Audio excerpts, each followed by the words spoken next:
Nagsisimula ang kwento sa isang madilim na kapaligiran sa isang pabrika kung saan isang lalaki ang desperadong nagputol ng sarili niyang bahagi ng katawan sa utos ng kanyang boss na si Kim. Ginawa niya ito upang maisakatuparan ang isang tusong plano, ang maghain ng claim sa insurance bilang aksidente kapalit ng malaking halaga ng pera. Gayunpaman, napansin ng isang insurance investigator na si Wusok ang mga kahina-hinalang detalye. Hindi nagtagal, nabunyag niya ang panloloko at naipahuli si Kim sa pulisya. Matapos ang kasong iyon, nakatanggap si Wusok ng impormasyon tungkol sa isang batang babae na si Cherin na sinadyang pabayaan ng kanyang ina na masaktan upang makakuha ng pera mula sa insurance. Kahit wala pa siyang matibay na ebidensya, determinado si Wusok na alamin ang katotohanan. Ang kanyang determinasyon ay nag-ugat sa kanyang nakaraan. Dati siyang pulis, ngunit nagbitiw matapos mamatay ang kanyang kapatid, na pinaniniwalaan niyang may kaugnayan sa insurance fraud. Mula noon, inialay niya ang kanyang buhay sa pagbubunyag ng mga ganitong krimen. Samantala, makikita ang kabaligtarang sitwasyon sa Royal Auction, isang prestihiyosong art house na naghahanda para sa isang auction. Pinuri ni Direktor Song Jae-yuk ang kanyang assistant na si Kim Yoon-ji dahil sa pagkuha nito ng isang bihirang painting na may mataas na halaga. Ngunit biglang nagbago ang sitwasyon nang sirain ng pangunahing auctioneer na si Seol-ah ang painting matapos matuklasang peke ito. Sinubukang ipagtanggol ni Yoon-ji ang sarili, ngunit kalmadong binantaan siya ni Seol-ah na ibubunyag ang kanyang kasinungalingan kung magpapatuloy siya. Sa pagsisimula ng auction, humanga ang lahat kay Seol-ah. Sa kanyang karisma at kaalaman, nabighani niya ang mga bisita hanggang sa may isang painting na naibenta sa halagang 5.3 bilyong won. Maliwanag na hindi lamang ang sining ang nagdidikta ng halaga, kundi pati ang presensya ng auctioneer. Pagkatapos ng event, binalaan ng kaibigan ni Seol-ah na si Suk-ji na mag-ingat kay Yoon-ji dahil kahina-hinala ito. Maya-maya, isang VIP na si Baek Ji-on-bom ang lumapit kay Seol-ah at ipinakita ang kanyang interes, ngunit naging awkward ang sitwasyon nang sumingit si Yoon-ji na ikinainis ni Ji-on-bom. Lalong uminit ang sitwasyon nang harapin ni Yoon-ji si Seol-ah at pagbantaan itong ibubunyag ang kanyang madilim na lihim at agawin ang kanyang posisyon. Gayunpaman, umiti lamang si Seol-ah na parang minamaliit ang banta. Sa likod nito, lihim na nakipag-ugnayan si Yoon-ji kay Wusok at nagulat ng hinalang pagpatay kaugnay ng insurance claim dahil hindi siya pinaniwalaan ng pulisya. Ngunit bago pa sila magkita, may nangyaring kakilakilabot. Nahulog si Yoon-ji mula sa gusali ng Royal Auction at pagdating ni Wusok sa lugar, napagtanto niyang siya ang tumawag sa kanya. Ayon sa autopsy, itinuturing na pagpapakamatay ang kanyang pagkamatay na sinusuportahan ng kanyang history ng depresyon. Bagamat may kahina-hinalang marka sa kanyang leg, hindi sapat ang ebidensya upang masabing ito ay pagpatay. Hindi naniwala si Wusok. Para sa kanya, walang saysay na magpakamatay si Yoon-ji matapos nitong subukang ibunyag ang isang malaking kaso. Sa kanyang investigasyon sa Royal Auction, napansin niya ang misteryosong si Seol-ah. Kahit na naimbestigahan na siya ng pulisya, hindi kapani-paniwala ang kanyang mga sagot. Sa kabila ng kanyang kalmado, umaasa pala si Seol-ah sa mga pampakalma. Nadiskubre rin ni Wusok na ang fiancé ni Seol-ah na si Yoon Song-jae ay namatay sa pagkalunod 10 araw bago nito. Mayroon itong malaking insurance policy kung saan si Seol-ah ang benepisyaryo. Ngunit kakaiba dahil kinansela ang policy bago ang kanyang pagkamatay at ibinalik ang paunang bayad.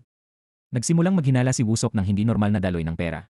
Nang harapin si Seol-ah, sinabi nitong wala siyang alam, ngunit patuloy siyang piniga ni Wusok ng mga tanong, kabilang ang tungkol sa pagkamatay ni Yoon-ji. Naniniwala siyang may taong naglalaro sa buhay ng iba para sa pera ng insurance. Naalala ni Seol-ah ang araw ng pagkamatay ni Song-jae. Natutulog siya sa bahay matapos uminom ng pampakalma nang makatanggap siya ng balita mula sa kaibigan niyang si Do Yoon-hyo. Kinabukasan, bumisita si Wusok sa bahay ni Yoon-ji at nakipagkita sa kanyang ina. Di nagtagal, dumating si Seol-ah upang ibalik ang mga gamit ni Yoon-ji. Sa kwarto ni Yoon-ji, nakakita si Wusok ng mahalagang ebidensya, isang business card ng restaurant ni Song-jae na lihim niyang itinago. Samantala, natuklasan ni Seol-ah ang mga tala na nagpapakitang matagal na siyang sinusundan ni Yoon-ji. Lalong tumindi ang mga hinala. Sa harap ng ina ni Yoon-ji, muling tinanong ni Wusok ang dahilan ng pagkamatay nito. Nakaranas ba ito ng matinding pressure sa trabaho, lalo na sa gitna ng usap-usapang promotion? Ngunit pinili ni Seol-ah na manahimik at iginiit na wala siyang alam sa personal na buhay ng kanyang empleyado. Ayon sa ina ni Yoon-ji, wala itong naging problema sa trabaho. Gayunpaman, ilang araw bago siya namatay, napansin na tila labis itong naapektuhan dahil sa isang misteryosong lalaki. Ang taong iyon ay hindi pa nakikilala hanggang ngayon, ngunit posibleng siya ang susi sa lahat ng magkakaugnay na pangyayaring ito. Habang pauwi, binalak ni Wusok na alamin kung sino ang lalaking tinutukoy ng ina ni Yoon-ji. Ngunit agad itong tinanggihan ni Seol-ah na tila ayaw nang masangkot pa sa investigasyon. Nakipagkita si Wusok sa isang detective upang alamin ang mga detalye ng pagkamatay ni Seng-jae. Batay sa ulat, si Seng-jae ay nag-iisa sa bangka nang siya ay mahulog at tamaan ng propeller na nasaksihan ng maraming tao. Gayunpaman, may isang bagay na kahina-hinala. Nang dumating si Seol-ah upang kilalanin ang bangkay, wala itong ipinakitang lungkot. Kinumpirma lamang niya ang pagkakakilanlan at agad na umalis. Lalong tumibay ang hinala ni Wusok nang puntahan niya ang restaurant ni Seng-jae. Kilala ng mga empleyado si Seol-ah bilang fiancé nito at ibinunyag din nila na madalas pumunta roon si Yoon-ji kahit paulit-ulit itong tinatanggihan ni Seng-jae. Isang araw bago ang pagkamatay ng kanilang boss, naghintay pa si Yoon-ji hanggang sa magsara ang restaurant. Dahil dito, nagsimulang magduda si Wusok, isang abang simpleng kaso ng insurance ito o may kinalaman ang isang lihim na relasyon. Nang muli niyang harapin si Seol Ah at banggitin ang tungkol sa pagkikita ni Yoonji at Sengje, halatang nagulat ito ngunit pinilit manatiling kalmado. Doon niya napagtanto na si Yoonji ang nagulat laban sa kanya tungkol sa hinalang pagpatay para sa insurance. Nabunyag din ang nangyari noong gabi bago ang insidente. Pumunta si Seol Ah sa bahay ni Sengje at nadatnan itong natutulog kasama si Yoonji. Mas lalo siyang nabigla nang makita niyang ngumiti si Yoonji na parang walang kasalanan. Ito ang dahilan kung bakit hindi nagpakita ng lungkot si Seol Ah nang mamatay si Sengje. Sa kabila nito, naniniwala pa rin si Wusok na may itinatago si Seol Ah. Para sa kanya, posibleng tumanggap pa rin ito ng pera mula sa kaso, anuman ang ipinapakita nito sa ibabaw. Sa gitna ng investigasyon, umamin si Cherin na sinasadya nga siyang saktan ng kanyang ina upang makakuha ng pera mula sa insurance. Natatakot lamang siya na mawala ang nag-iisa niyang pamilya. Nang marinig ito, nangako si Wusok na poprotektahan siya, kahit kailangan pa ring managot ng kanyang ina sa ginawa nito. Hindi nagtagal, may bagong katotohanan na naman ang lumitaw. Napag-alaman na si Seol Ah ay may dating kasintahan, isang doktor, na namatay dahil sa pagpapakamatay. Katulad ng mga naunang kaso, ang doktor ay may insurance policy kung saan si Seol Ah ang benepisyaryo, at muli, ito ay kinansela bago pa man ito namatay. Dahil dito, nagsimulang questionin ng nakatataas ni Wusok na si Kwon Il ang kanyang obsesyon. Sa katunayan, hindi naman kailanman nakatanggap si Seol Ah ng anumang insurance money mula sa mga lalaking iyon. Gayunpaman, hindi maikakaila ang kakaibang pattern. Bawat lalaking nagiging malapit kay Seol Ah ay nauwi sa kamatayan matapos siyang gawing benepisyaryo ng kanilang insurance. Dahil dito, inimbestigahan ni Wusok ang klinika kung saan nagtrabaho ang dating kasintahan nitong si Choi Hyu, isang psychiatrist. Doon niya nalaman na si Seol Ah ay naging pasyente dahil sa depresyon matapos mawalan ng isang dating kasintahan, isang empleyado ng internasyonal na organisasyon na namatay habang nasa misyon sa Middle East. Ang doktor ang tumulong sa kanyang makabangon at kalaunan ay nahulog ang loob sa kanya, ngunit nauwi rin ito sa parehong trahedya. Samantala, si En-hyuk, na nagsisimula ng magduda, ay direktang nagtanong kay Seol Ah kung minahal ba talaga niya si Sengje at kung tumanggap ba siya ng insurance money mula rito. Nasaktan si Seol Ah sa tanong na yon dahil ang taong pinagkakatiwalaan niya ay nagsimula na ring maghinala sa kanya. Pinili niyang umalis nang walang ibinigay na paliwanag. Kinabukasan, nakatanggap si Seol Ah ng isang misteryosong painting na nagdulot ng kanyang pagkabalisa. Habang sinusubukan niyang pakalmahin ang sarili, dumating si Wusok at inilatag ang lahat ng resulta ng kanyang investigasyon. Ibinunyag niya na 7 taon na ang nakalipas, isang babae na nagngangalang Han Seol Ah ang nawalan ng kasintahan na nagtatrabaho sa isang internasyonal na organisasyon. Ang lalaki ay nakagawa rin ng insurance policy na nakapangalan sa kanya bago ito kinansela. Pagkatapos noon, sumailalim siya sa therapy at muling pumasok sa isang relasyon kasama ang kanyang doktor na nagkaroon din ng kaparehong kapalaran. Ang parehong pangyayari ay muling naganap kay Sengje. 3 lalaking umibig sa kanya ang namatay at lahat sila ay nagkaroon ng insurance policy kung saan siya ang benepisyaryo. Gayunpaman, wala siyang tunay na natanggap kahit isa. Para kay Wusok, napakalinaw ng pattern na ito upang baliwalain. Kaya't nakarating siya sa isang nakakatakot na konklusyon, ang bawat lalaking umiibig kay Han Seol Ah ay nauwi sa kamatayan. Pagkarinig nito, matalim lamang na tumitig si Seol Ah kay Wusok. Kalmado niyang tinanong kung sa tingin ba ni Wusok ay alam na nito ang lahat tungkol sa kanya, at kung alam din ba nito kung sino ang susunod na lalaking ibig at posibleng handang mamatay para sa kanya. Kinabukasan, isang video ng pagtatalo ni Yoonji at Seol Ah ang biglang kumalat sa internet. Dahil dito, lalong naniwala ang publiko na ang pagkamatay ni Yoonji ay hindi simpleng pagkakataon, kundi resulta ng pressure mula kay Seol Ah. Gayunpaman, mahinahon na ipinaliwanag ni Seol Ah sa direktor ng gallery na si Kim Sun na may iba pang dahilan sa likod ng pagkamatay ni Yoonji. Ipinakita pa niya ang ebidensya mula sa chat history sa computer ni Yoonji kasama si manager Song Jae-wook. Doon nabunyag na may lihim silang relasyon at ipinangako ni Song kay Yoonji ang posisyon bilang pangunahing auctioneer.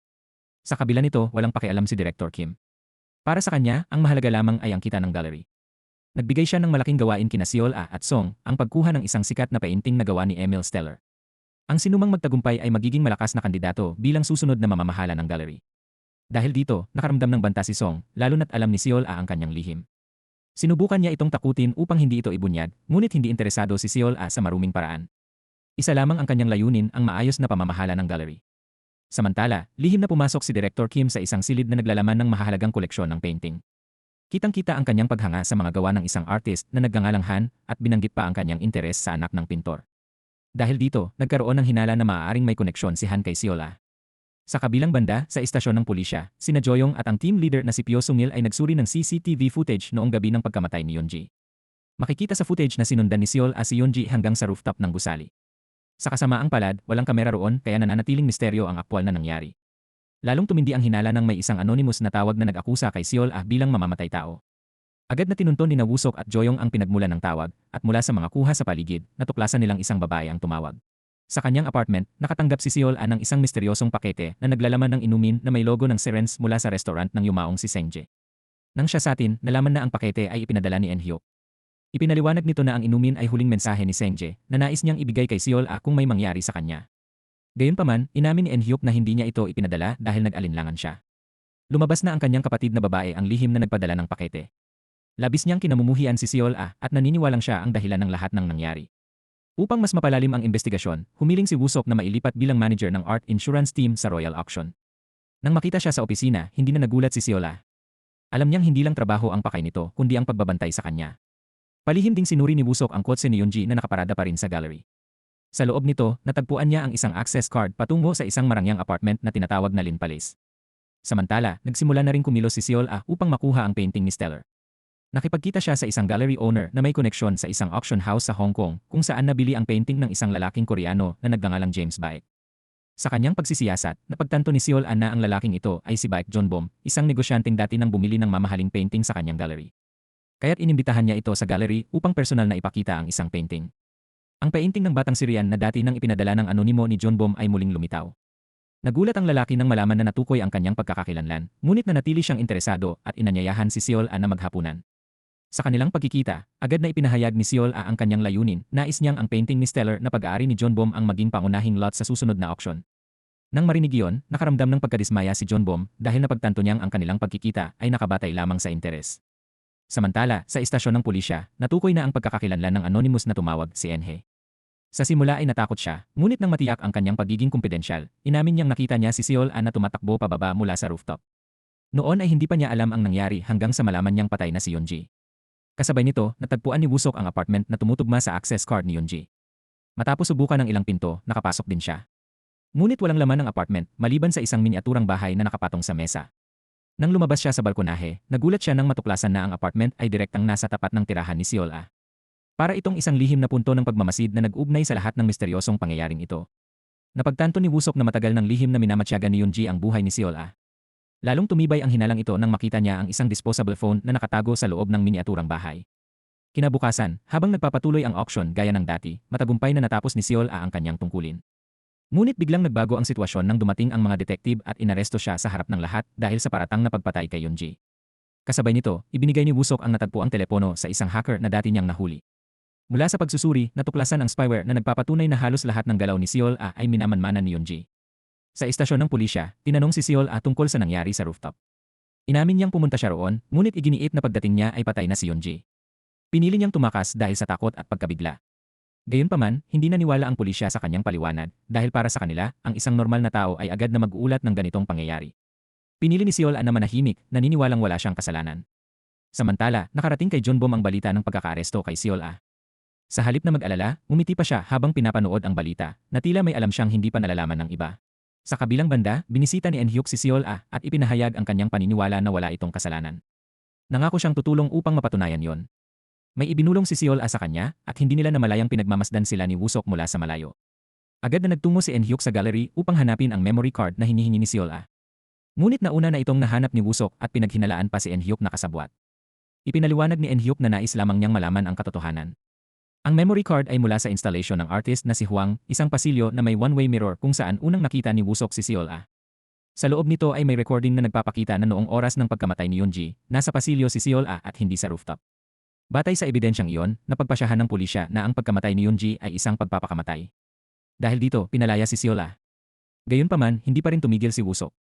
Pinakinggan niya ang audio recording mula sa telepono ni Yeonji at natuklasan na matagal na nitong masinsinang minamanmanan ang buhay ni Seol-ah. Sa apartment ni Yeonji, nakita rin niya ang isang miniaturang bahay na may dalawang maliliit na figura, isang babae at isang lalaki na tila isang doktor.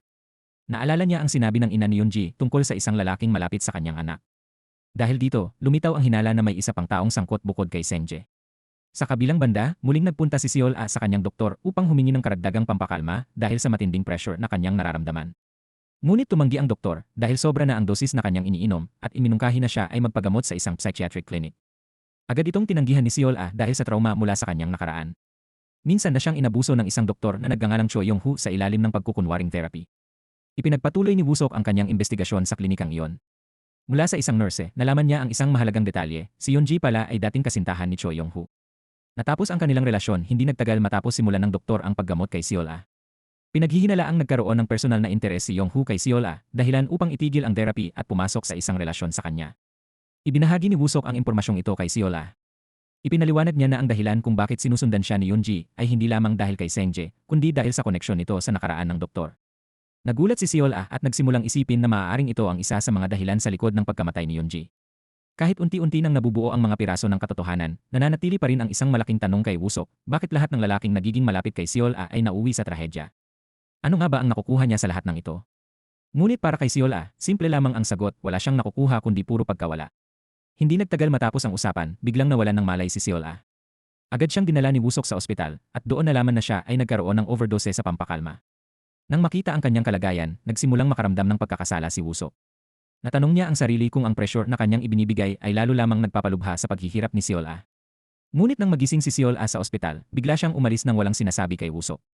May nakatakda pala siyang pagkikita kay Jeonbom sa araw na yon. Habang naghihintay sa opisina, napatingin siya sa isang painting ng apoy na nagbalik sa kanya sa nakaraan, ang araw na nasunog ang bahay ng kanyang mga magulang at kinitil ang kanilang buhay, na siya lamang ang natirang buhay. Nang magkita sila, halatang nag-aalala si Jeonbom matapos marinig ang balita ng pagkakaaresto kay Seol-ah. Gayunpaman, malinaw niyang sinabi na wala siyang balak ibenta ang painting ni Stellar, kahit gaano pa kalaki ang alok na kita. Ang dahilan ay simple, mas interesado siya kay Seol-ah mismo. Agad siyang pinagsabihan ni Seol-ah dahil sa paghahalo ng negosyo at personal na damdamin.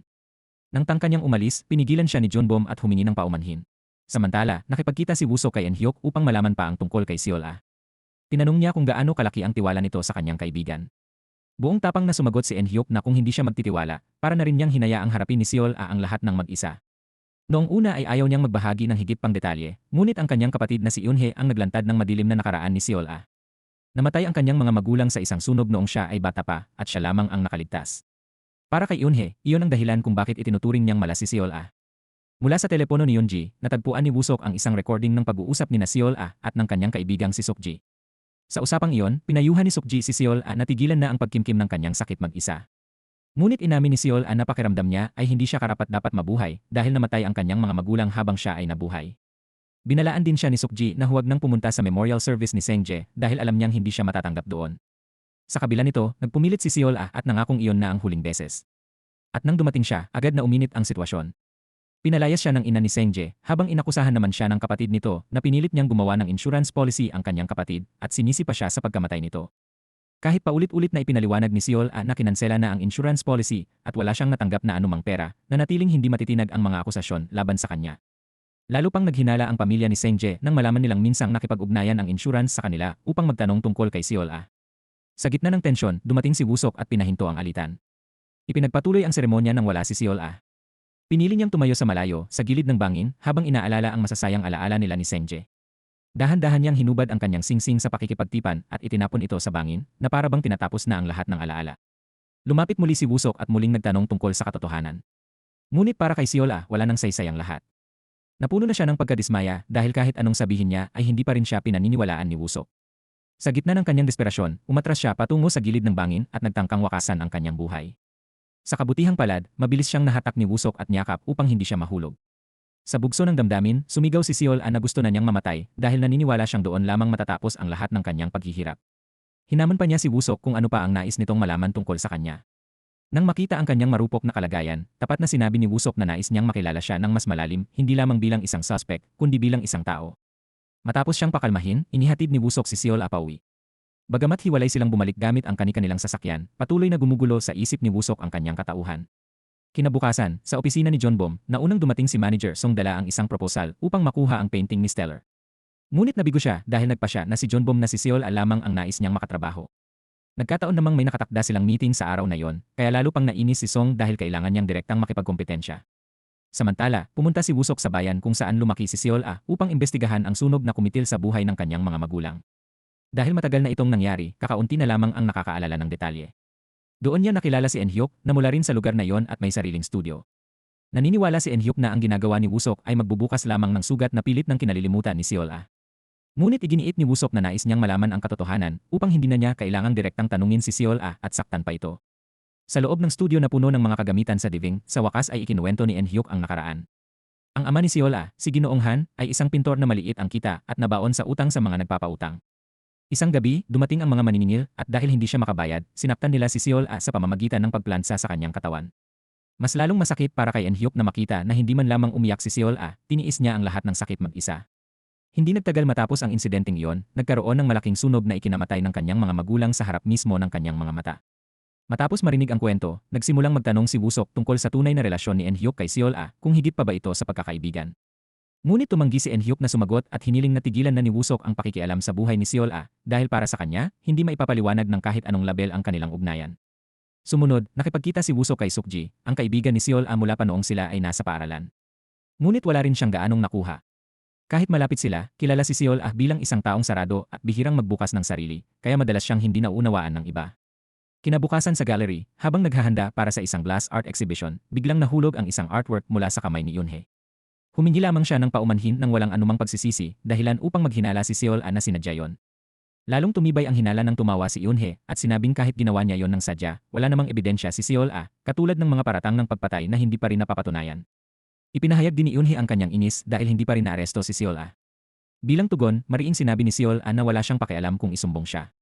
Ngunit pagdating sa trabaho, dapat pa ring panagutan ang pagkakamali. Tinanong niya kung paano nagagawa ng isang art student na sadyang sirain ang gawa ng iba.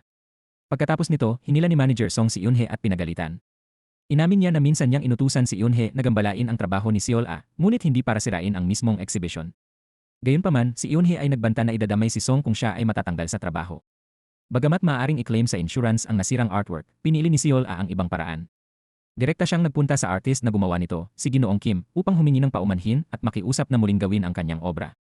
Nagtaka si Wusok sa naging desisyon ni Seol-ah dahil maaari namang sagutin ng insurance ang pagkawala. Ngunit para kay Seol-ah, ang isang likhang sining ay hindi lamang isang bagay, kundi isang bagay na may malalim na halaga para sa lumikha nito. Kaya naramdaman niyang responsibilidad niyang ayusin ito ng personal. Tumulong din si Wusok sa proseso ng paggawa ng salamin habang palihim na inoobserbahan si Seol-ah na pilit nilalabanan ang trauma niya sa apoy. Nang sila ay magpahinga, sinubukan niyang tanungin ang kalagayan nito. Bagamat sinabi ni Seol-ah na ayos lamang siya, alam ni Wusok na itinatago lamang nito ang kanyang takot at sakit na hindi pa tuluyang naghihilom. Lalong nalito si Wusok sa paghusga kay Seol-ah, isa ba siyang biktima o may itinatago siyang mas madilim na katotohanan. Nagsimula siyang matakot na baka ang patuloy na paghukay sa nakaraan nito ay lalo lamang magpalalim ng kanyang mga sugat. Kaya sa unang pagkakataon, hiniling niya kay Seol-ah na maging bukas sa kanya at nangakong susubukan niya itong paniwalaan. Nang marinig iyon, hindi napigilan ni Seol-ah ang kanyang pagluha. Sa unang pagkakataon, may isang taong tunay na nagnanais na magtiwala sa kanya. Ngunit pag-uwi ni Wusok, nadatnan niya si Joyong sa kanyang apartment. Natagpuan ni Joyong ang telepono ni Yoonji at nagalit dahil itinago ni Wusok ang isang mahalagang ebidensya. Naniniwala siyang nagsisimula ng maawa si Wusok kay Seol-ah at unti-unti na itong inaalis sa listahan ng mga suspect. Samantala, kahit nais ng isara ng pulisya ang kaso ni Yoonji bilang pagpapakamatay, naramdaman ni Team Leader Pyo na may mali. Matapos muling suriin ang mga recording, nakita nila ang anino ng isang tao sa rooftop sa mismong oras ng pagkahulog ni Yoonji. Dahil dito, tumibay ang hinalang may ibang taong sangkot. Sa kabilang banda, matagumpay na naisagawa ang glass art exhibition. Nagpasalamat si Seol-ah kay Wusok at sa pagkakataong iyon, ibinahagi ni Wusok ang kanyang pagsusuri. Kung hindi si Seol-ah ang may sala, malamang ay may isang taong sadyang pinupuntirya ang mga taong malapit sa kanya upang siya ay pahirapan. Dahil dito, gumawa si Wusok ng isang matapang na desisyon, magpapanggap siyang kasintahan ni Seol-ah upang ilabas ang tunay na salarin. Kahit mapanganib, naniniwala siyang ito lamang ang paraan. Sa araw na yon, pumunta si Seol-ah sa bahay ni John Bom upang kunin ang painting ni Stellar. Tuwang-tuwa si John Bom hanggang sa mapansin niya ang presensya ni Wusok na nagpakilalang insurance manager. Mula sa kanilang pagkikita, sinimulan ni Wusok na obserbahan si John Bom at napansin niyang kaliwete ito. Habang magkasama silang nakaupo, lalo pang nakumbinsi si Wusok na may nararamdaman si John Bom para kay Seol-ah. Lalong tumibay ang kanyang hinala nang makita niya ang inumin na may logo ng siren na nagpaalala sa kanya kay Sengje. Palihim niyang inutusan ng isang hacker na imbestigahan si John Bom. Bago sila maghiwalay, inamin ni John Bom ang kanyang nararamdaman kay Seol-ah. Handa pa nga siyang isuko ang painting ni Stellar para sa kanya nang hindi humihingi ng kapalit. Sa labas ng bahay, ibinahagi ni Wusok ang kanyang hinala kay Seol-ah. Upang subukin ang reaksyon ni John Bom, bigla niyang hinalikan si Seol-ah sa harap nito. Malinaw ang naging reaksyon ni John Bom, nagalit at nagselos siya. Kahit na bahagi lamang ito ng plano, hindi maikailan ng dalawa ang damdaming unti-unting nabubuo sa pagitan nila. Ngunit biglang nagbago ang sitwasyon nang makatanggap si Wusok ng bagong impormasyon. Napag-alaman na ang mga magulang ni Seol-ah ay may insurance policy kung saan siya ang benepisyaryo. Agad niyang hinarap si Seol-ah at ipinakita ang dokumento. 2 buwan bago ang sunog, kumuha nga ng insurance ang kanyang mga magulang at matapos silang mamatay, ginamit ang pera upang bayaran ang kanilang utang. Dahil dito, muling lumitaw ang hinala, posible bang sinadya ang sunog? Sa hindi inaasahang pagkakataon, si Seol-ah mismo ang umamin habang umiiyak ng hindi mapigilan. Sinabi niyang siya ang dahilan ng pagkamatay ng kanyang mga magulang. Tulad ng 3 lalaking nauna sa kanyang buhay, tila tinanggap na niya ang lahat ng paratang laban sa kanya dahil para sa kanya, iyon ang sagot na matagal nang nais marinig ni Wusok. Sa gitna ng matinding desperasyon, naramdaman ni Seol na siya ay tunay na nag-iisa. Naniniwala siya na lahat ng tao ay nais siyang pabagsakin, at kahit ang mga taong nasa paligid niya ay ginagamit lamang siya. Sa ganitong kalagayan, pinaalalahanan siya ni En-hyuk ng kanilang nakaraan. Si Seol ang unang taong nagparamdam sa kanya na hindi siya nag-iisa. Noong nakaraan, siya at ang kanyang kapatid ay madalas makaranas ng karahasan mula sa kanilang ama. Hanggang sa isang araw, tinulungan sila ni Seol at dinala sa kanyang bahay. Mula noon, nangako si En-hyuk na palagi siyang nariyan para sa kanya. Samantala, sa istasyon ng pulisya, sa wakas ay nakakuha ng pahintulot si Team Leader Pyo na muling buksan ang kaso ni Yeonji, kapalit ng isang malaking panganib kung mabibigo siyang mahanap ang salarin. Mapipilitan siyang magbitiw sa kanyang posisyon. Hindi nagtagal, nakatanggap si Seol ng isang misteryosong mensahe na naglalaman ng mga larawan niya kasama ang kanyang mga dating kasintahan, kabilang si Woo-sok. Hinihiling ng nagpadala na pumunta siya sa isang storage facility na tinatawag na Felix. Sa kabila ng kanyang takot, nagpunta si Seol upang malaman kung sino ang nasa likod ng lahat. Napansin ni Woo-sok ang kakaibang sitwasyon at agad siyang sumunod. Sa parehong lugar, naroon din si Jeonbom na nagsabing umuupa siya ng storage unit. Nakita ni Woo-sok ang isang taong nagmamasid, ngunit agad itong tumakas. Bigla namang may isang malaking banga na nahulog mula sa itaas at muntik nang tumama kay Seol ngunit mabilis siyang nailigtas ni Woo-sok. Hindi nagtagal, dumating si Jeonbom at tumulong sa pag-aalaga ng sugat sa kanyang kamay.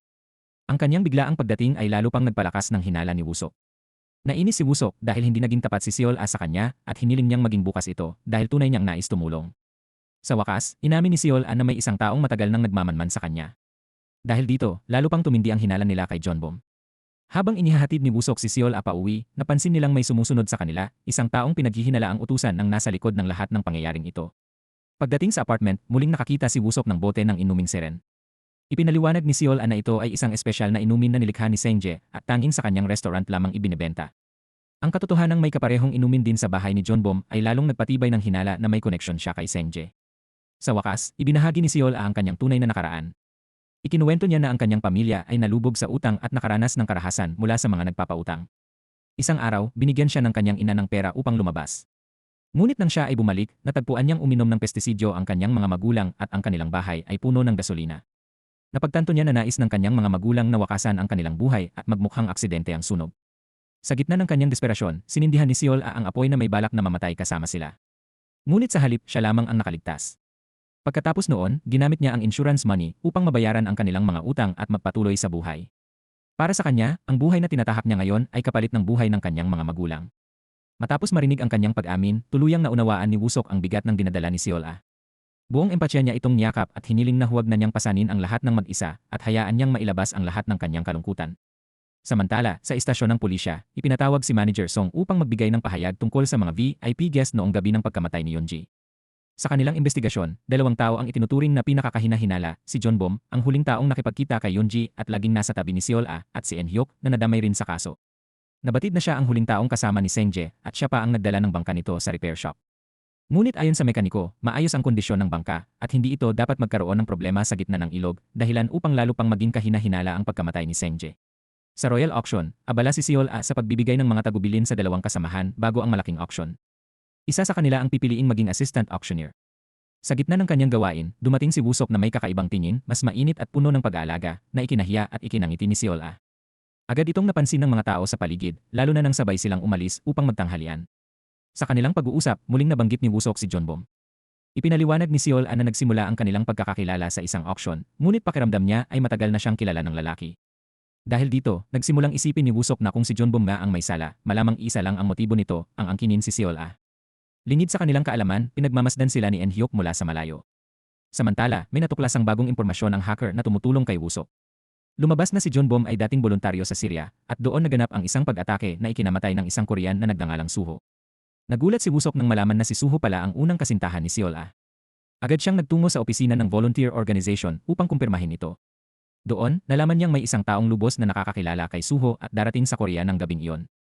Sa kabilang banda, sa istasyon ng pulisya, ipinatawag si En-hyuk upang magbigay ng pahayag.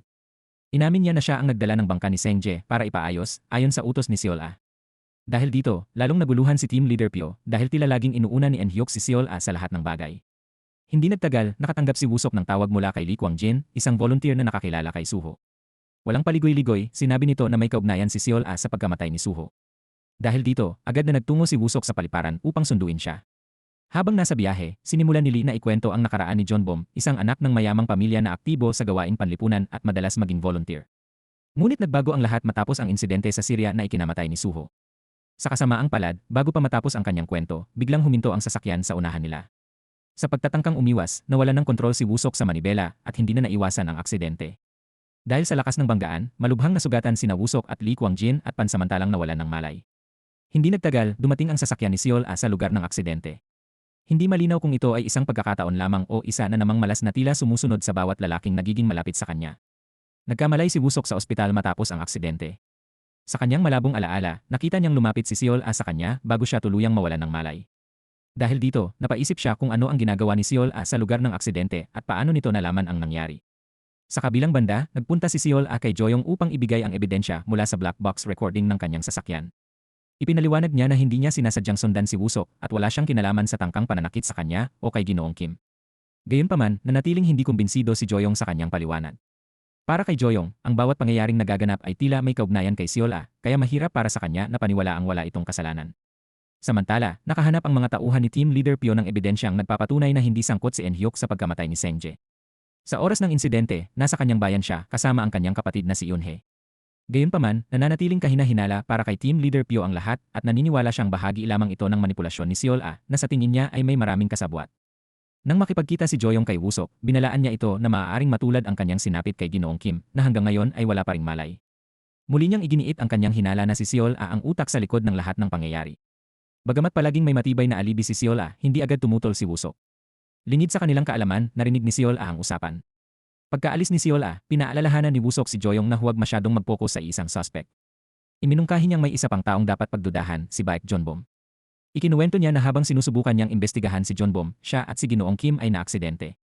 Dahil dito, napagtanto ni Team Leader Pyo na si Jonbom ay palaging nasa paligid ni Seol-ah at siya rin ang huling taong nakipagkita kay Yoon-ji. Pagbalik ni Wusok sa kanyang silid, nadatnan niya si Seol-ah na naghihintay. Tinanong niya kung bakit naroon ito sa lugar ng aksidente. Ipinaliwanag ni Seol-ah na nagsimula ang lahat sa isang painting ng Syrian na ipinadala ni Jonbom. Pakiramdam niya ay may koneksyon ito kay Suho, kaya pumunta siya sa lugar kung saan dating nagboluntaryo si Suho. Doon niya nalaman na may mahalagang itinatago si Ginoong Kim, kaya nagpasya siyang sunduin ito sa paliparan.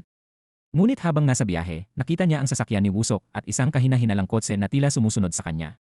Dahil sa takot, nagpasya siyang sundan si Wusok hanggang sa mangyari ang aksidente. Ibinunyag ni Wusok na si Jonbom ay dati ring nasa Syria kasama si Suho at pinaghihinalaan niyang sinusubukan nitong patahimikin si Ginoong Kim.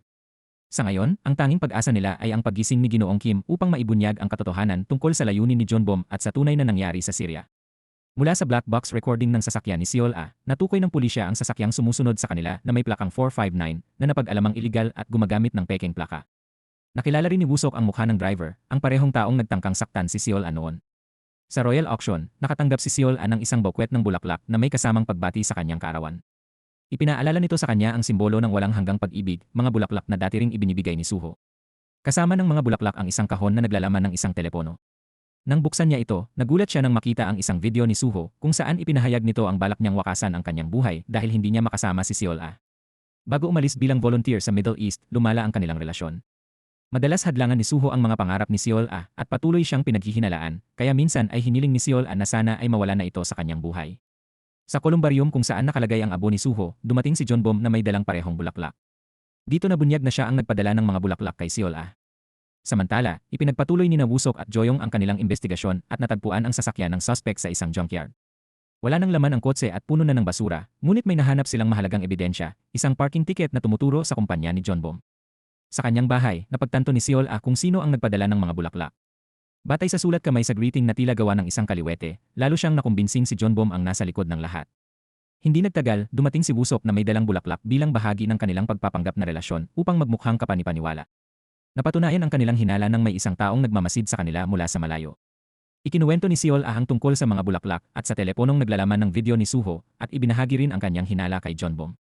Para kay Wusok, hindi na sila maaaring manatiling walang ginagawa. Ipinakita niya ang isang insurance policy na nakapangalan sa kanya kung saan si Seol-ah ang benepisyaryo. Ngunit ikinagalit ito ni Seol-ah at pinunit ang dokumento. Pakiramdam niya ay pinaglalaruan siya, lalo na't ang insurance ay palaging nagdudulot sa kanya ng matinding guilt sa pagkamatay ng mga taong malapit sa kanya. Sinubukan siyang pakalmahin ni Wusok at inamin niyang naintindihan niya ang nararamdaman nito dahil nawalan din siya ng kapatid dahil sa katulad na kaso. Unti-unti niyang ibinahagi ang kanyang nakaraan na dati ay magkasama lamang silang dalawa ng kanyang kapatid sa buhay. Ngunit matapos siyang maging pulis, naging abala si Wusok sa paghahabol ng mga kriminal at napabayaan niya ang nag-iisa niyang pamilya. Nauwi ito sa pagkamatay ng kanyang kapatid dahil sa isang kaso ng insurance. Mula noon, pinili niyang huminto bilang pulis at naging insurance investigator, hinahabol ang sinumang nagsisinungaling para sa pera. Nang makita ni Seol ang sugat sa kamay ni Wusok, nilapatan niya ito ng pumento at umasa na hindi na siya muling masasaktan.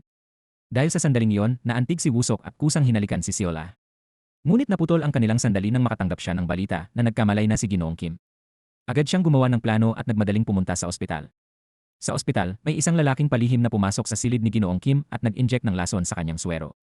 Nang mapansin ito ni Wusok, agad niyang hinabol ang salarin, ngunit dahil sa kanyang sugat, hindi niya ito nahuli. Gayunpaman, may nakahanda silang backup na plano. Ang kasama ni Wusok ay nagkunwaring si Ginoong Kim at matagumpay na naitala ang kilos ng salarin, habang ang tunay na Ginoong Kim ay inilipat sa isang ligtas na lugar. Mula sa kanyang pahayag, nabunyag na sina Junbom at Suho ay dating matalik na magkaibigan, halos parang magkapatid. Ngunit nagbago ang lahat dahil sa isang pagsabog sa Syria. Si Suho, na balak ng wakasan ang kanyang buhay, ay namatay sa insidenteng iyon, habang si Junbom naman ay malubhang nasugatan habang sinusubukang iligtas siya. Sa kabila nito, nahirapan pa ring paniwalaan ni Ginoong Kim na si Junbom ang nasa likod ng lahat dahil kilala niya ito bilang isang mabuting tao. Kinabukasan, bumisita sina Seol at Wusok sa kolumbarium kung saan nakalagak ang abo ni Suho. Batay sa kwento ni Ginoong Kim, nagsimulang isipin ni Seol na ang lahat ng ito ay paghihiganti ni Junbom para sa pagkamatay ni Suho na pinaniniwalaan nitong kasalanan niya. Nagtaka si Wusok kung bakit hindi ito agad sinabi ni Seol noon pa man. Inamin ni Seol na natatakot siyang muling pagdudahan. Dahil dito, iginiit ni Wusok na lubos na siyang naniniwala sa kanya at hindi na siya magdududa pa. Sa istasyon ng pulisya, patuloy ang investigasyon. Natukoy nila ang lalaking nagmamaneho ng iligal na sasakyan sa pamamagitan ng DNA. Ang pangalan nito ay Kim Sung-hee, isang dating bilanggo na sangkot sa kasong pananakit na nauwi sa pagkamatay at dati ring nasa Syria kasama si Junbom. Nang malaman nito, gumawa sina Wusok at Seol ng plano. Kung nagpapadala ng mga regalo si Junbom, gagawin din nila ang ganoon. Pumunta si Seol sa kumpanya ni Junbom na may nakatagong kamera. Sa oras na yon, nasa CCTV room si Junbom at sinusubukang burahin ang ebidensya ng kanyang ugnayan kay Kim Sung-hee. Ngunit sa tulong ng hacker na kasama ni Wusok, naibalik ang ilang datos na nagpakita ng kanilang pagkikita. Hindi nagtagal, hinarap ni Seol si Junbom at sinimulan siyang tanungin ng direkta, kabilang ang tungkol sa painting ng batang Syrian na ibinigay nito. Sinabi ni Junbom na ang batang nasa painting ay sumasalamin sa kanya, ulila, nag-iisa, at kailangang magsikap upang magtagumpay. Idinagdag pa niya na may mga pagkakataong kailangan ng isang tao na magsuot ng maskara upang maitago ang katotohanan. Sinalubong ito ni Seol ng malamig na tugon na parabang hinihikayat siyang tanggalin na ang kanyang maskara. Patuloy niyang tinanong kung sino talaga si Junbom at kung ano ang tunay nitong koneksyon kay Suho. Lumapit si Junbom at hinamon siya na parabang nais malaman kung iniisip ba niyang sinisisi siya o naghihiganti siya para kay Suho. Lalong naging mapanganib ang sitwasyon. Nang makita ito ni Wusok sa pamamagitan ng kamera, agad siyang kumilos upang iligtas si Seol. Ngunit sa kanilang pag-uusap, wala pa ring malinaw na sagot na nakuha si Seol mula kay Junbom. Inamin lamang ng lalaki na naging interesado siya kung paano nagawang sirain ng isang babae ang kanyang kaibigan hanggang mawalan ito ng gana sa buhay. Dahil sa kuryosidad na yon, nilapitan niya si Seol hanggang sa hindi niya namalayang nahulog na pala siya rito. Hindi nagtagal, biglang tumunog ang fire alarm na nagdulot ng pagkataranta kay Junbom. Agad niyang pinapunta si Seol sa labas. Naroon na si Wusok at mabilis niyang inilayo si Seol sa lugar. Pagkaalis ni Seol sinuri ni Junbom ang CCTV at napagtanto niyang sinadya ni Wusok na paandarin ang alarma. Doon niya naunawaan na nalaman na ni Wusok ang bahagi ng kanyang plano.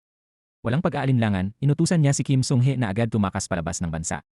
Sa kabilang banda, nakaramdam si Seol ng hindi pagkakatugma sa mga pangyayari. Para sa kanya, sobra naman kung ang lahat ng ito ay para lamang sa paghihiganti sa pagkamatay ni Suho. Sigurado siyang may mas malalim pang lihim. Ngunit nag-aalala rin siya na si Wusok ang susunod na target.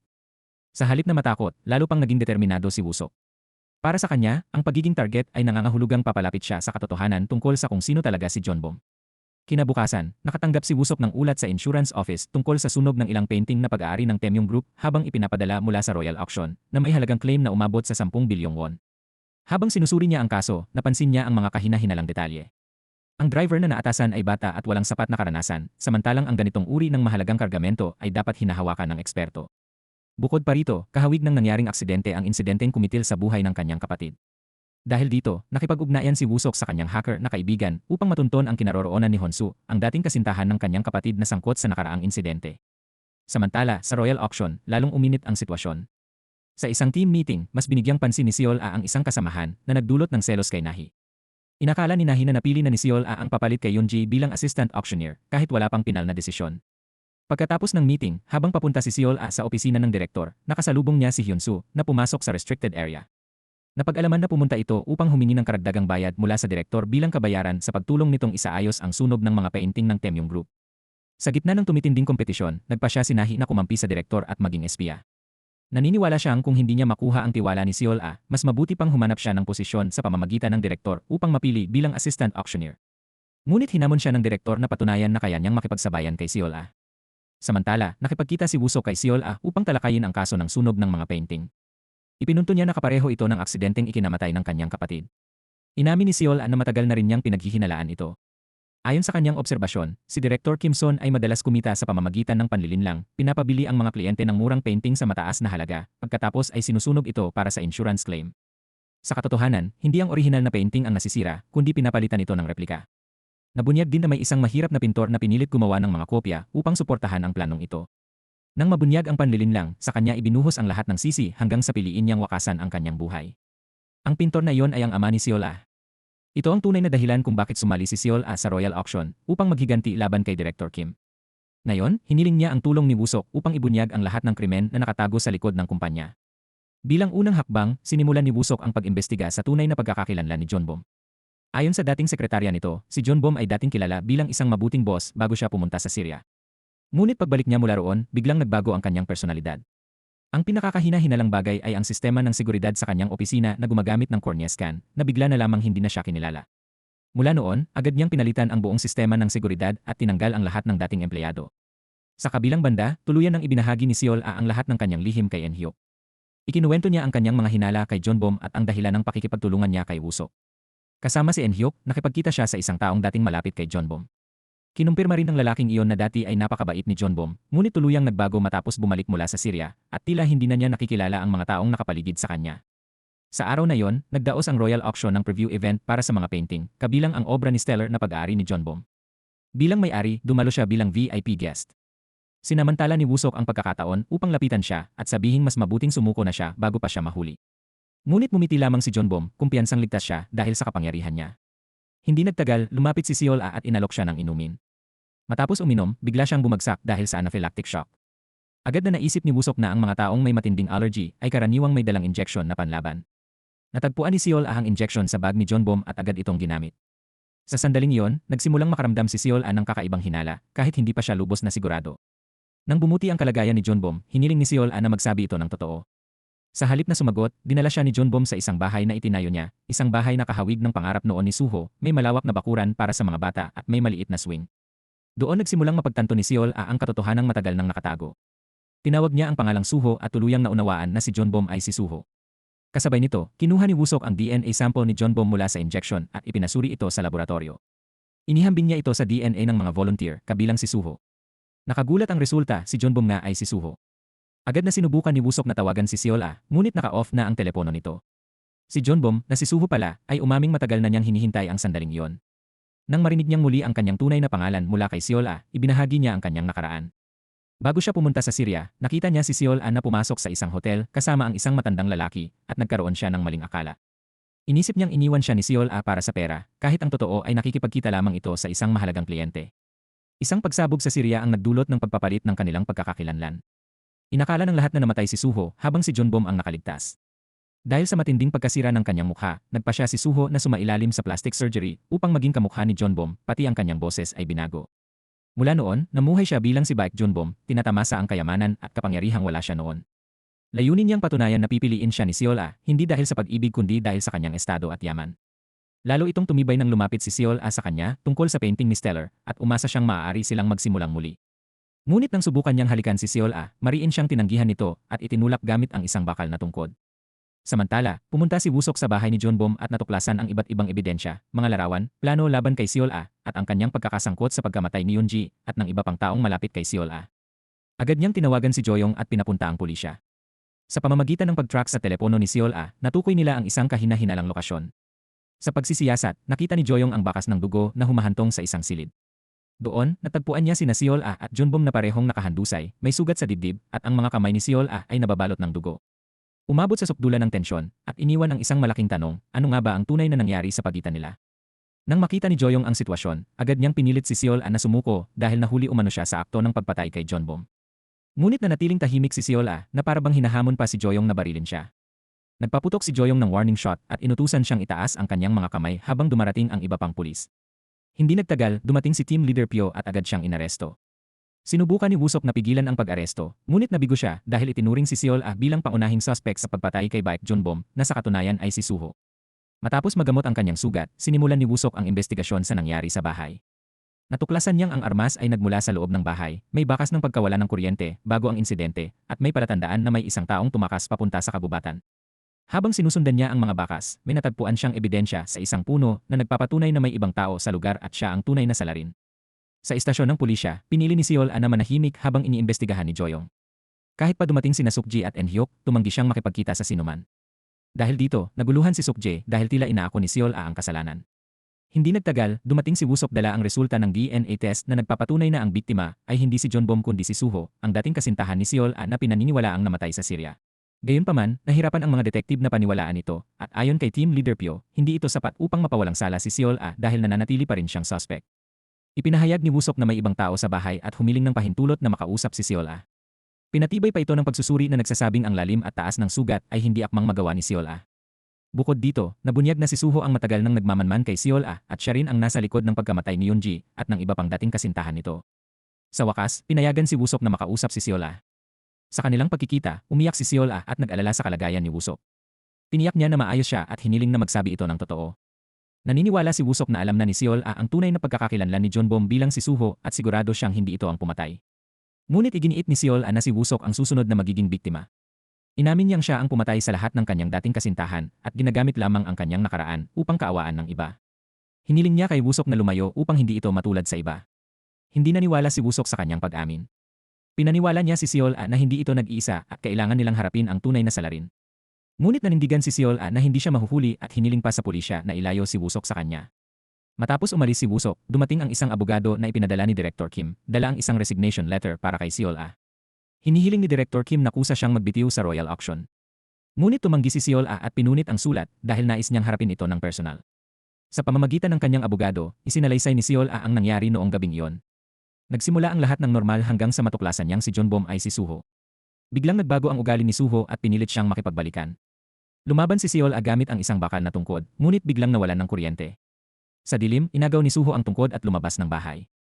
Nang tangkaing tumakas ni Seol-ah, natagpuan niyang nakahandusay si Suho na may sugat sa dibdib. Sinubukan niya itong iligtas ngunit nabigo at tuluyan itong namatay. Patuloy na nagduda si Joyong sa kanyang salaysay hanggang sa magpakita si Wusok ng ebidensya na ang dugong natagpuan sa kabubatan ay kay Suho. Pinatunayan nito na may ibang taong tumakas mula sa lugar, kaya napatunayang walang sala si Seol-ah at siya ay pinalaya. Pinayuhan ni Wusok ang pulisya na huwag mag-focus sa isang suspect, kundi hanapin kung sino ang unang nakakaalam ng tunay na pagkakakilanlan ni Suho, kabilang ang taong nagpawala ng malay kay Seol-ah sa royal auction. Matapos siyang makalaya, sinalubong ni Wusok si Seol-ah at hiniling na itigil na nito ang pagsisinungaling. Ipinahayag niyang handa siyang manatili sa tabi nito anuman ang mangyari, at inalok pa siyang tumira sa kanyang bahay para sa kanyang kaligtasan. Ngunit tumanggi si Seol-ah hanggang sa siya ay mawalan ng malay dahil sa sobrang pagod. Dahil dito, dinala siya ni Wusok sa bahay at inalagaan.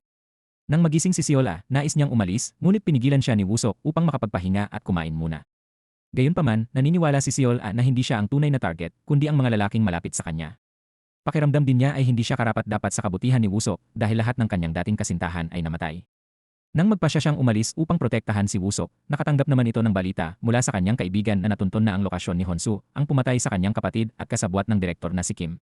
Samantala, bumalik si Seol-ah sa royal auction upang patunayan ang kanyang inosente. Ang kanyang pagdating ay nagdulot ng tensyon kay Nahi na nais kunin ang kanyang posisyon. Ngunit pinuna naman siya ng kanilang kasamahan na si Tae-suk dahil sa kawalan ng katapatan. Pagkatapos nito, inanunsyo ni Director Kim na ang susunod na auction ang magiging huli ni Seol-ah at papalitan siya ni Sang-mi habang iminungkahi rin na lumipat siya sa sangay sa busan. Ikinuwento rin ng direktor ang kanyang nakaraan kung paano siya bumagsak dahil sa pagbebenta ng peking painting, ngunit kalaunan ay nakaahon at naging direktor. Ngumiti si Seol-ah at pumayag na umatras kung iyon ang kinakailangan na itinuring niyang pagkakataon upang magsimula muli. Pagkatapos nito, lihim na kinuha ni Seol-ah ang data ng mga ari-arian ni Director Kim at umalis kasama si Eun-hyuk. Pinaghihinalaan niyang ang tunay na painting ng Temyong Group ay nakatago sa isa sa mga property na iyon dahil ang nasunog na painting ay peke lamang. Ngunit iminungkahi ni Eun-hyuk na ituon muna ni Seol-ah ang kanyang pansin sa huling auction at siya na ang bahalang mag-imbestiga. Sa istasyon ng pulisya, nakatuon ang investigasyon kay Eun-hye na naghain ng inumin para kay Suho. Ayon sa pagsusuri, may halong mani ang inumin. Gayunpaman, sinabi ni Eun-hye na wala siyang maalala. Ipinakita rin ng pulisya ang CCTV footage na nagpapakitang sinundan niya sina Suho at Seol-ah palabas ng gallery. Samantala, pumunta si Wusok sa apartment ni Honsu at sinuri ang isang pakete sa harap ng unit nito. Nang paalis na siya, muntik niyang makasalubong si Honsu na bagong dating. Sa kritikal na sandaling iyon, bigla siyang hinila ni Seol papasok. Lumalabas na sinusubaybayan din niya ang lalaki. Binabantayan ni Seol si Hyun-soo dahil nakita niya itong kasama si Director Kim at ang apartment na tinitirhan nito ay pag-aari rin ng direktor. Dahil dito, lalong napatunayan na kasabwat ni Director Kim si Hyun-soo. Ibinunyag ni Woo-seok na si Hyun-soo ang pumatay sa kanyang kapatid na ikinagulat ni Seol dahil pareho pala silang hinahabol ang isang tao. Nais pa sanang makipag-usap ni Woo-seok ng mas malalim, ngunit tumanggi si Seol dahil ayaw na niyang madamay pa ito. Kahit pa sandali niyang hinawakan ang kamay ni Woo-seok dahil sa kanyang nararamdaman, pinili pa rin niyang umalis, lalo na nang mapagtanto niyang direktang konektado ang kaso kay Woo-seok at maaaring ilagay ito sa panganib. Samantala, determinado si Woo-seok na ipaghiganti ang pagkamatay ng kanyang kapatid na si Kawoo-hee. Naalala niya kung paano ito namatay matapos sumama sa isang lalaking nagpakilalang kasintahan, si Hyun-soo. Ngunit sa korte, pinawalang sala si Hyun-soo dahil itinuring na kapabayaan ng biktima ang nangyari. Mas nakakagulat pa, napunta kay Hyun-soo ang insurance ng kanyang kapatid at umalis ito sa korte na parang walang pagsisisi. Mula noon, itinanim ni Woo-seok ang galit at lihim na naglagay ng tracker sa sasakyan ni Hyun-soo upang bantayan ang galaw nito. Sa istasyon ng pulisya, inamin ni Eun-hye na sinundan niya si Seol dahil sa hinala. Ibinunyag din niya na siya ang nag-record ng pagtatalo ni Yoon-ji at Seol bago mamatay si Yoon-ji. Sinisi pa niya ang pulisya dahil sa kanyang palagay, si Seol ang dapat makulong, hindi siya ang iniimbestigahan. Sa kabilang banda, ininteroga si Song-juk bilang supplier ng champagne sa Royal Auction. Iginiit niyang noong araw na nawala ng malay si Jeonbom, hindi mula sa kanya ang inumin dahil ang lahat ay direktang inihanda ni Director Kim.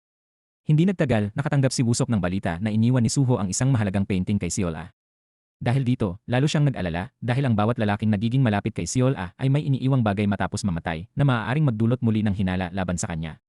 Pagkatapos ng interogasyon, sinubukan ni Joyong na pakalmahin si Eun-hye at tinanong kung bakit ganoon na lamang ang kanyang galit. Inamin ni Eun-hye na dati niyang hinangaan si Seol dahil minsan na siyang tinulungan nito. Ngunit mula noon, mas pinaprioridad ng kanyang kapatid si Seol hanggang sa tila makalimutan na siya. Hindi na malaya ni En-hyuk na narinig niya ang lahat at nakaramdam siya ng matinding pagkakasala dahil napabayaan niya ang kanyang kapatid. Kinagabihan, nagtipon sina Seol En-hyuk at Suk-jae. Humingi ng paumanhin si Suk-jae dahil napagalitan niya si Yoon-ji bago ito mamatay dahil nais lamang niyang protektahan si Seol Inamin din niyang natakot siyang madamay sa nangyari. Ngunit sa halip, nagpasalamat si Seol dahil pakiramdam niya ay may nagtanggol sa kanya habang ang iba ay lumalayo. Sa sandaling iyon, inamin din ni Seol ang kanyang nararamdaman kay En-hyuk.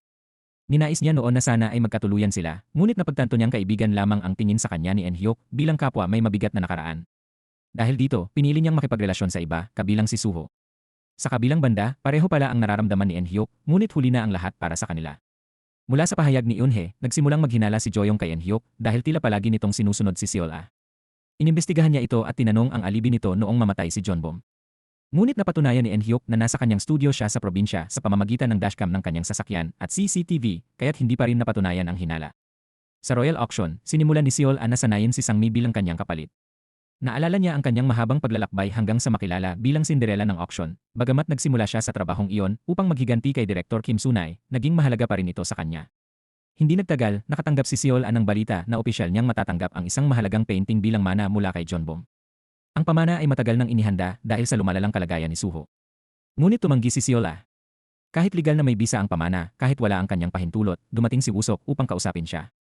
Akala ni Seol ay tungkol sa mana ang pag-uusapan nila, ngunit inamin ni Woo-seok na nami-miss niya siya. Sa kabila ng kanyang nararamdaman, muling nagbabala si Seol na mapanganib ang manatiling malapit sa kanya. Ngunit tumanggi si Woo-seok na lumayo at hiniling na manatili siya sa kanyang tabi. Lingid sa kanila, minamasdan sila ni Director Kim. Nagsimula siyang maghinala at agad na tinawagan si Hyun-soo upang ipalipat ang painting ng Taemyung Group sa vault ng Royal Auction. Lumitaw rin ang isang misteryosong lalaki na kasabwat nila na nagpapahiwatig ng mas malaking plano. Sa kasamaang palad, nahuli sina Woo-seok at Seol Nang makarating sila sa lihim na bodega ni Director Kim, wala na ang mga laman nito. Naniwala si Seol na ang painting ay nasa personal na vault ng direktor, ang tanging lugar na walang CCTV at may limitadong access. Dahil dito, gumawa sila ng plano para makapasok. Naniniwala si Seol na ang code ng vault ay ang petsa ng pagkakatatag ng Royal Auction. Inihanda ni Woo-seok ang maliit na kamera at communication device at sinubaybayan ang galaw ni Director Kim gamit ang tracker. Sa simula, naging matagumpay ang plano. Nakapasok si Seol sa vault. Ngunit naputol ang signal kaya kinailangan niyang mag-record gamit ang kanyang telepono. Sa loob, natagpuan niya ang mga nakatagong painting ng Taemyung Group, kabilang ang gawa ng kanyang ama, isang obra na puno ng alaala bago ang trahedya sa kanilang pamilya. Kasabay nito, napansin ni Director Kim na may kakaiba dahil pinaghihinalaan niyang nahack ang kanyang telepono. Agad siyang bumalik sa Royal Auction. Samantala, hindi na makontak ni Woo-seok at ng kanyang team si Seol Nang tangkain ni Seol na lumabas, napagtanto niyang iba ang exit code sa entry code at agad na tumunog ang alarma. Sa gitna ng kritikal na sitwasyon, napagtanto ni Seol na nakabalik na si Director Kim at papunta na ito sa vault. Agad siyang nagtago upang hindi mahuli. Habang paakyat si Direktor Kim Sunay, sinadya ni En Hyuk na pigilan siya sa pamamagitan ng pakikipag-usap. Kahit naiinis, naagaw ang atensyon ng direktor. Sa parehong oras, pumasok si Wusok sa vault at mabilis na inilabas si Seol-ah. Nang tuluyang makarating si Direktor Kim, wala na sila roon, kaya hindi niya namalayang nabunyag na ang kanyang lihim. Sa halip, mahinahon pa niyang inutusan ang isang tao na tapusin agad ang gawain bago pa ito matuklasan ng iba.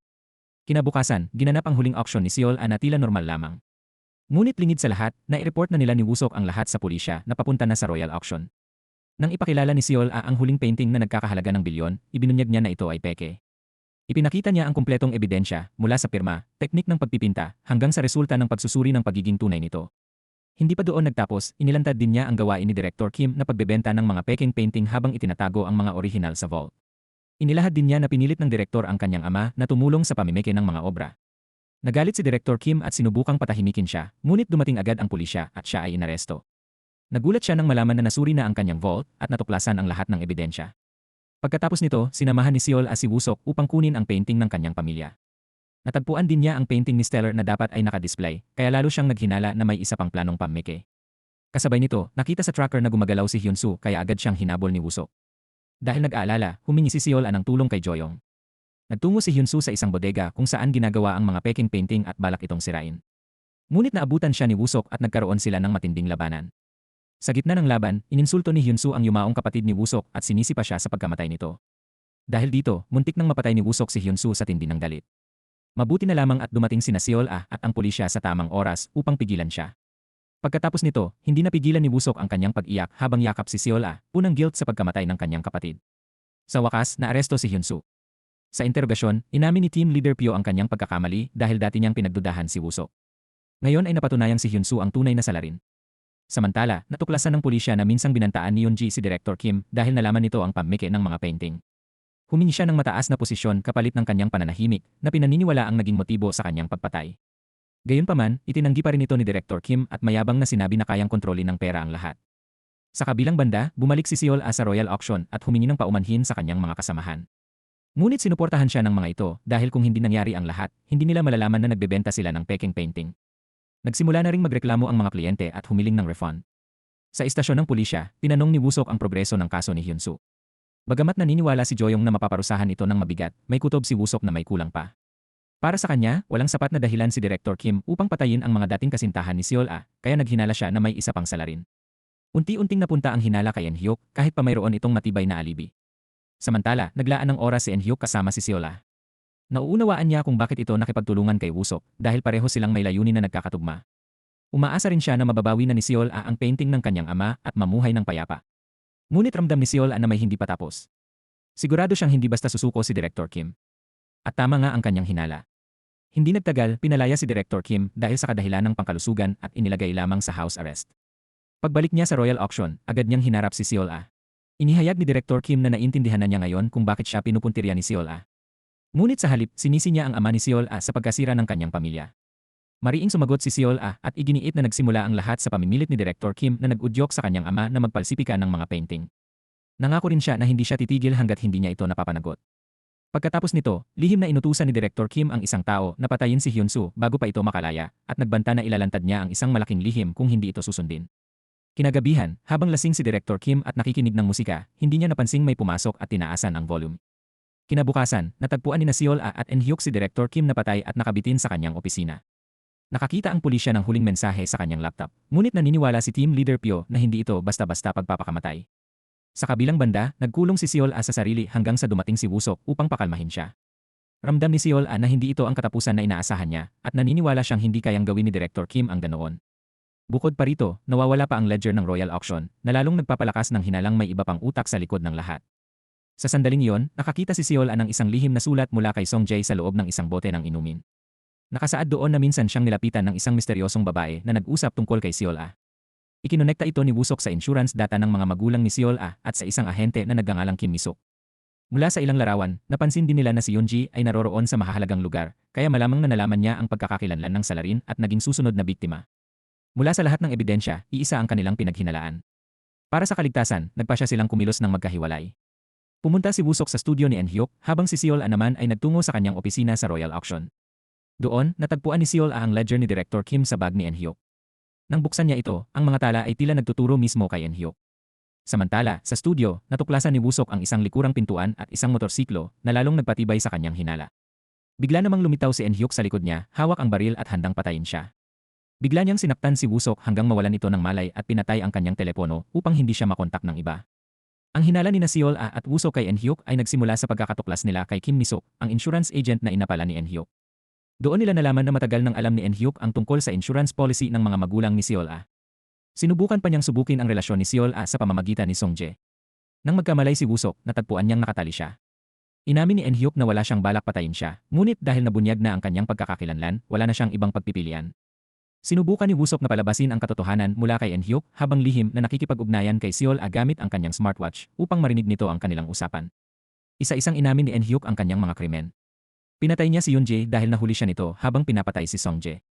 Noong gabing iyon, itinulak niya si Yoon-jae mula sa bubong. Para kay Eun-hyuk, hindi iyon pagpatay kundi paraan ng pagprotekta kay Seol-ah mula sa mga lalaking sa tingin niya ay mapanganib.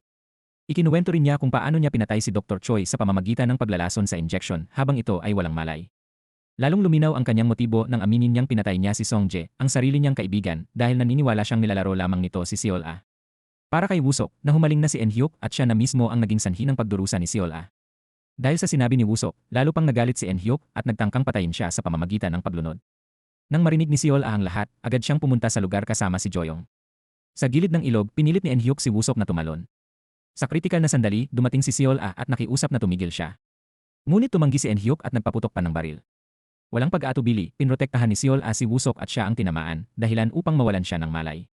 Hindi nagtagal, dumating ang pulisya at inaresto si Eun-hyuk na natulala habang nakikita si Seol-ah na nasugatan dahil sa kanya. Agad na isinailalim si Seol-ah sa operasyon at nakaligtas. Pagkagising niya, si Eun-hyuk pa rin ang kanyang inaalala, habang si Woo-seok naman ay pilit siyang pinapakalma. Sa istasyon ng pulisya, sinubukan ni Seol-ah na akuin ang krimen upang protektahan si Eun-hyuk.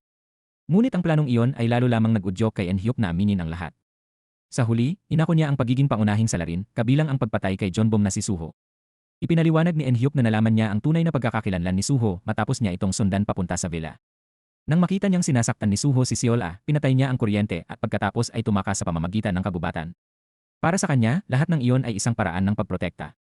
Ibinunyag din niya ang kanyang koneksyon kay Director Kim na matagal na siyang pinupondohan kapalit ng paggamit ng kanyang pangalan sa mga iligal na transaksyon. Ngunit nang ipagkanulo ni Director Kim si Seol-ah, pinatay niya ito. Dahil sa pag-amin na yon, tuluyang nasira si Seol-ah nang mapagtanto niyang ang lahat ng krimen ay ginawa para sa kanya. Ngunit tumanggi si Eun-hyuk na muling makipagkita sa kanya. Matapos ma-admit muli, unti-unting gumaling si Seol-ah. Pinaniwala siya ni Woo-seok na maaari na siyang mamuhay ng payapa at nais niyang magsimula ng bagong relasyon kasama siya. Pagkatapos makalabas ng ospital, isinama ni Woo-seok si Seol-ah sa puntod ng kanyang kapatid. Doon, sinabi ni Seol-ah na hindi paghingi ng tawad ang kailangan, kundi patunay na kaya ni Woo-seok na ipagpatuloy ang kanyang buhay ng maayos. Kalaunan, humingi ng tawad si Eun-hye kay Seol-ah. Inamin niyang napansin na niya noon ang pagbabago ng kanyang kapatid, ngunit pinili niyang manahimik dahil sa takot. Nagbigay pa siya ng maling testimonya upang protektahan si Eun-hyuk. Ngayon, puno ng pagsisisi, ipinasa niya ang huling mensahe ng kanyang kapatid. Nais ni Eun-hyuk na makipagkita kay Seol-ah sa huling pagkakataon. Hindi nagtagal, binisita ni Seol-ah si Eun-hyuk sa bilangguan. Doon, ibinahagi ni Eun-hyuk ang buong katotohanan ng kanyang nakaraan. Mula pagkabata, lumaki siya sa karahasan ng kanyang ama hanggang sa mawalan siya ng pagnanais mabuhay hanggang sa iligtas siya ni Seol-ah.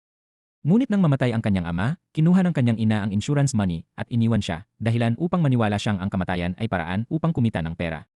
Inamin din niyang siya ang nag-asikaso ng insurance policy ng mga magulang ni Seol-ah gamit ang pangalan ng kanyang ina at siya rin ang utak sa likod ng kanilang pagkamatay. Noong gabing nawalan ng malay si Seol-ah bago ang sunog, siya ang nagpasimula ng apoy upang masiguro na mamamatay ang mga magulang nito. Ang lihim na ito ay nalaman ni Director Kim at ginamit upang kontrolin siya. Mula noon, napilitan siyang magtrabaho para dito upang maitago ang katotohanan mula kay Seol-ah. Pakiramdam ni Eun-hyuk ay sinira niya ang kanilang kapalaran, kaya nais niyang tumigil si Seol-ah sa pagsisisi at mamuhay ng masaya. Sa pagkarinig ng lahat ng ito, tuluyang nadurog si Seol-ah. Hindi niya inakalang ang sarili niyang kaibigan ang sanhi ng kanyang paghihirap. Sa sobrang sakit, iniwan niya ito at hiniling na huwag na siyang banggitin pa. Hindi nagtagal, pinili ni Eun-hyuk na wakasan ang kanyang buhay sa loob ng kulungan. Lumipas ang panahon at unti-unting bumalik sa normal ang buhay ni Seol-ah at Woo-seok. Ibinahagi ni team leader Pyo na si Hyun-soo ay nahatulan ng 15 taon na pagkakakulong at humingi rin siya ng paumanhin kay Woo-seok dahil minsan niya itong pinagdudahan. Isang gabi, ipinahayag ni Woo-seok ang kanyang nais na makasama si Seol-ah habang buhay at binigyan siya ng singsing. Ngunit tumanggi si Seol-ah, hindi dahil hindi niya ito mahal, kundi dahil nais niyang ipagpatuloy ang pag-aaral ng sining sa ibang bansa. Gayunpaman, umiti si Woo-seok at isinuot pa rin ang singsing sa kanya, nangakong hihintayin siya. Sa kanyang huling araw sa Royal Auction, ipinakilala ni Seol ang painting na Siren Kiss. Para sa marami, sumisimbolo ito ng tukso at pagkawasak. Ngunit para kay Seol ang siren ay simbolo ng katatagan, isang taong patuloy na lumalaban at pinangangalagaan ang kanyang tinig sa kabila ng paghusga ng mundo. Nagtapos ang kwento nang makita ni Seol ang painting ng kanyang pamilya na nakadisplay sa isang art gallery, kasama ang pangalan ng kanyang ama na si Hanin Woo bilang artist. Pinangalanan niya ang obra bilang isang pamilya. Kahit na nawala sa kanya ang lahat, natagpuan niya ang bagong kahulugan ng pamilya. Kasama si Wusok, humarap siya sa hinaharap na may pangakong magmamahalan sila magpakailanman. Ito ang naging wakas ng kwento ng Siren's Kiss, isang madilim na paglalakbay tungkol sa obsesyon, sugat ng nakaraan, at pag-ibig na umusbong sa gitna ng masakit na katotohanan. Ang bawat lihim na nabunyag ay may kaakibat na mabigat na kapalit, at sa huli, kinailangan nilang harapin ang realidad at piliin ang kani-kanilang landas sa buhay. Sapagkat hindi lahat ng pag-ibig ay nagtatapos ng masaya, ngunit laging may pag-asa upang magsimula muli. Maraming salamat sa pagsama sa kwentong ito mula umpisa hanggang dulo. Kung nagustuhan niyo ang istorya, pakisuportahan sa pamamagitan ng pag-like, pag-subscribe, at pag-share sa inyong mga kaibigan para mas lalo pang lumago ang channel. Huwag din kalimutang mag-iwan ng komento kung anong drama ang gusto ninyong mapag-usapan sa susunod. Kita-kits ulit sa susunod na video.